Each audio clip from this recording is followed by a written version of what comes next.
En une trentaine d'années, Léon Boulanger a investi dans un peu plus de 3 hectares de sapinières et de feuillus sur les hauteurs de Meix-de-Montvirton. Mais la forêt grandit et a réclamé des coupes plus importantes. C'est là que les choses se sont compliquées. Je n'ai pas essayé de faire des comparaisons entre différents marchands. J'ai été trouver un marchand que je connaissais. Je suis mal tombé parce qu'à ce moment-là, il y a eu une tempête. Donc on n'a pas fait affaire. Et puis j'ai laissé un peu tomber les choses. Et finalement, on arrive à une situation qui devient un peu catastrophique à certains points de vue. Le cas de Léon Boulanger est loin d'être unique. En Wallonie, la forêt privée est détenue par 100 000 petits propriétaires, acheteurs ou héritiers, souvent démunis quand il s'agit de se frotter à la filière professionnelle. D'où la création d'une cellule d'appui, rien que pour eux. Parfois ça survit après un bris de neige et alors ça fourche, comme on le voit ici au-dessus. Et parfois ça meurt directement. Outre l'expertise qu'elle apporte de manière individuelle, la cellule d'appui à la petite forêt privée propose maintenant des ventes de bois groupées.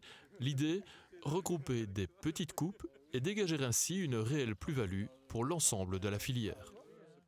En espérant fatalement que le fait de rassembler des petits lots de bois ou des petits chantiers permettent aux propriétaires de gagner plus lors des coupes de bois, de dépenser moins lors des travaux, finalement, et de permettre aussi aux professionnels de la filière d'avoir des lots de bois suffisants, aux entrepreneurs de travaux de ne pas devoir déplacer des machines, trop souvent, etc.